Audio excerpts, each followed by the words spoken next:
You asked how to divide 1176 by 2 using the long division method. 1 is too small. Use 11. 11 divided by 2 equals 5. 5 times 2 equals 10. 11 minus 10 equals 1. Bring down 7, making 17. 17 divided by 2 equals 8. 8 times 2 equals 16. 17 minus 16 equals 1. Bring down 6, making 16.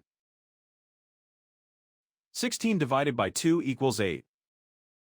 8 times 2 equals 16. 16 minus 16 equals 0. The remainder is 0. The final result is 588.